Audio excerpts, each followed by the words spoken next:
Alright, so today we'll be continuing our study of differentiation, and we will be doing so by looking at some inverse trigonometric curves. The inverse trigonometric part comes from sine inverse. You've probably seen this before. This is just an inverse sine. You've done this probably a million times in trigonometry, putting this into your calculator. But now, what happens if we try and differentiate it? Well, we actually get this really weird expression, which is 1 over the square root of 1 minus x squared. Now, you don't really need to know where this comes from. You don't need to know the proof of it off by heart, and you'll never be questioned about the proof of it. You just need to know that this is the case. So when we differentiate inverse sine, we're going to get this expression. And in fact, this will be on your formula sheet. So while you need to know it and know what it looks like, if you forget some little bits about, oh, is that a plus sign or is that a minus sign, you can always refer to it. But it's always good to know these formulas because you don't want to be looking them up every time you're in an exam and one of them comes up. But yeah, so we just have to know that the inverse of sine is 1 over the square root of 1 minus x squared when we differentiate it. And so now let's look at an example of using this. So we want to find the equation of the tangent to the curve y is equal to inverse sine of x at the point 0, pi on 2. Now, what are the two things we need for a tangent? Well, because a tangent is a straight line that connects with a curve at one point, we need to find the straight line. And in order to find a straight line, we need a point that it passes through, which is exactly what we've got here. And we also need the gradient. Now, how do we normally find the gradient of a function?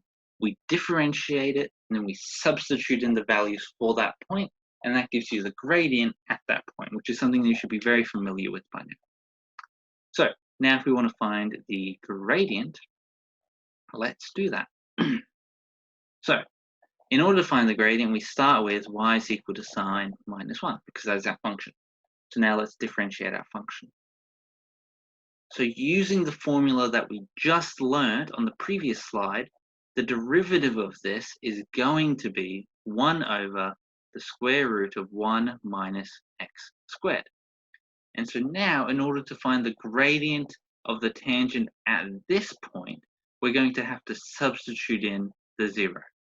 So when we substitute in the 0, what we're going to get is, we sub in 0, then this gives dy dx is equal to 1 over square root of 1 minus 0 squared.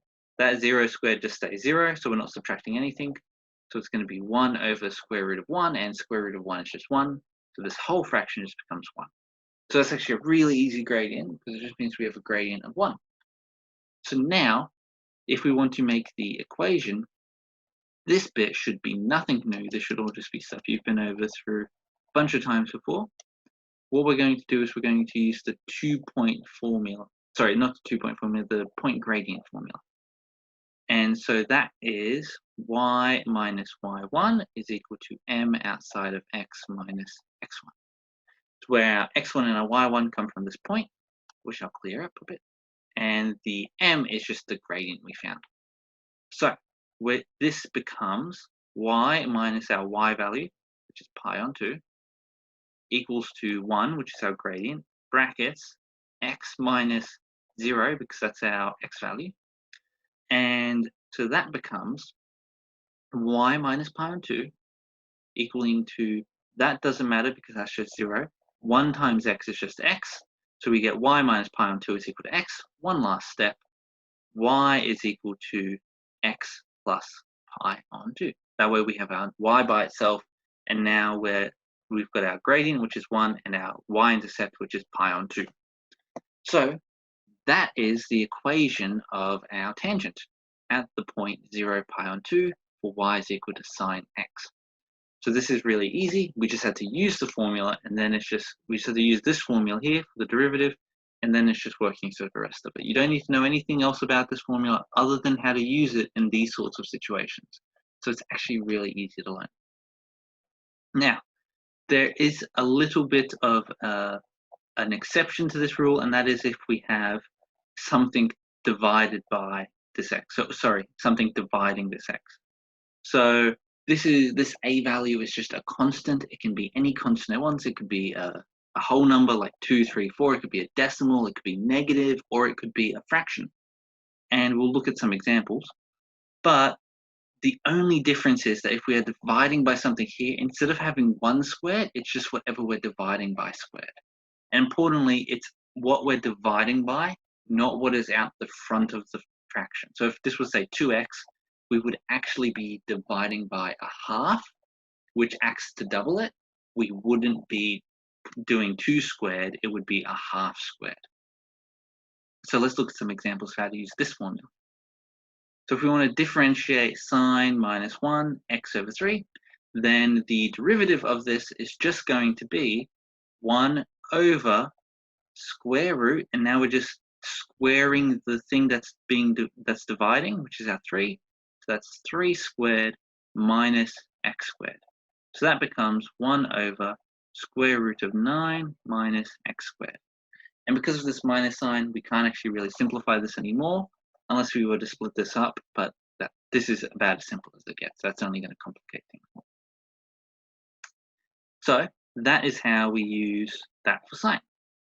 Now, if we move on, we'll note that there is in fact formulas for both for cosine, and we'll look at later. There's also going to be one for tan, as you've probably expected by now. So for cosine, it is the exact same formulas, the same two formulas, except there is a minus sign, which pretty well makes sense because normally when we differentiate or integrate cosine, it's just going to be pretty much the same as sine, except we're now working with negatives and we have to be mindful of where the negatives are. So again, it's just the same formulas, the exact same formulas we just used, except now we've got a negative. And so if we're looking at an example here, if we want to differentiate this, it's just going to be 1 over, importantly, negative 1 over square root. Now, we want minus x squared, but we want to square here the thing that's dividing the x. So we're not going to put 2 here. It's not going to be 2 squared because we're not dividing by 2, we're timesing by 2. And what's the same as dividing by 2? Sorry, timesing by 2? It's dividing by a half. Because if we divide something by a half, we're effectively doubling it. And so we're going to actually do a half all squared there. And so this is going to become minus 1 all over square root a quarter minus x squared. And that's it. That's your integral. So that's exactly what we want. And we're done for cosine.